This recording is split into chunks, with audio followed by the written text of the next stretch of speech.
Assalamualaikum warahmatullahi wabarakatuh. Hai teman-teman semua, hari ini kita akan membahas perlukah bimbingan konseling di satuan pendidikan anak usia dini. Asumsi dasar yang melandasi bahwa PAUD memerlukan bimbingan dan konseling adalah kesetaraan PAUD sekarang ini dengan pendidikan dasar dan menengah. Jika di lingkungan pendidikan dasar dan menengah bimbingan konseling sangat dibutuhkan, otomatis PAUD juga membutuhkannya. Selain keahlian dan pengalaman pendidik, faktor lain yang perlu diperhatikan adalah kecintaan yang tulus pada anak, berminat pada perkembangan mereka, bersedia mengembangkan potensi yang dimiliki pada anak, dan hangat dalam bersikap dan bersedia bermain dengan anak.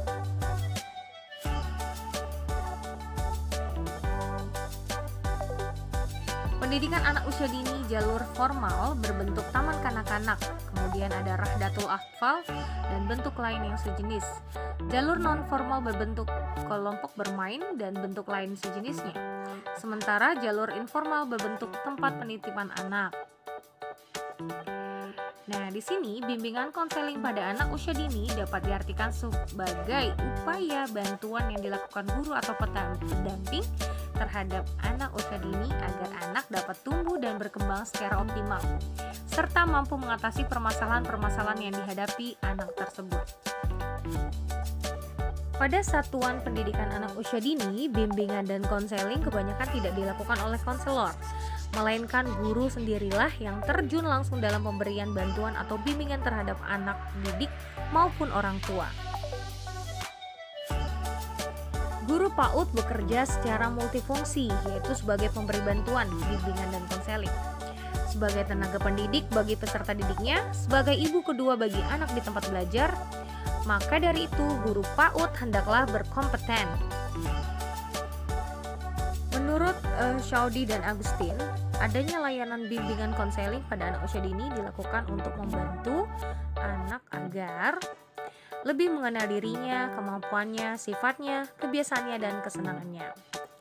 Kemudian, mengembangkan potensi yang dimiliki anak.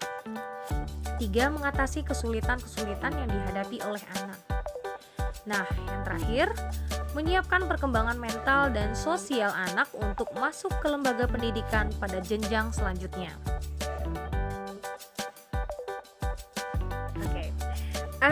Suatu bimbingan konseling diberikan untuk semua anak ya. Kita tidak membedakan mana anak yang bermasalah atau anak yang tidak memiliki masalah seperti itu.